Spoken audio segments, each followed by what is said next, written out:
Take a look at the image of the symbol Officer Lonnie saw on the side of the craft, and here's an illustration of what the aliens may have looked like from Officer Lonnie's point of view. Next, Joe Rogan and David Grush discuss the concept that aliens may have created humans. They explore the topic of genetic manipulation and the seeding of life on Earth by extraterrestrial beings. This is a conversation from episode number 2065.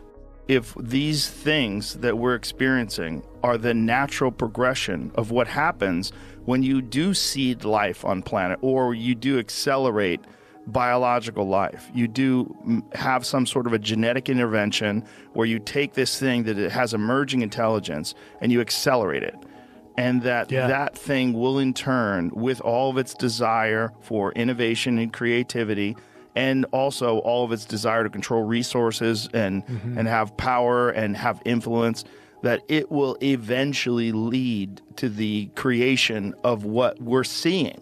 That these things are the next stage of this process. Yeah. And that maybe we're dealing with one form of that next stage, but there's another stage that's a million years more advanced than that, that's far superior, that doesn't even have a biological limitation in terms of physical space, that it exists completely in some other undetectable realm. While Joe doesn't explicitly mention aliens in this specific context, his suggestion of a deliberate act of seeding life or genetic intervention could imply the involvement of a more advanced civilization, possibly alien in nature. However, it's important to note that Joe doesn't provide concrete evidence for this theory. It remains speculative and open to interpretation. As the conversation progressed, Joe addressed the skepticism surrounding advanced extraterrestrial beings crashing their spacecraft. He offers a couple of theories to explain why this could be happening. I always wonder, when there's a crash or when there's a body or when there's a this and that, like, and people saying, well, why, if they're so advanced, why are they crashing? Well, hold on. Which version are we looking at? We're not saying there's one thing that's visiting us.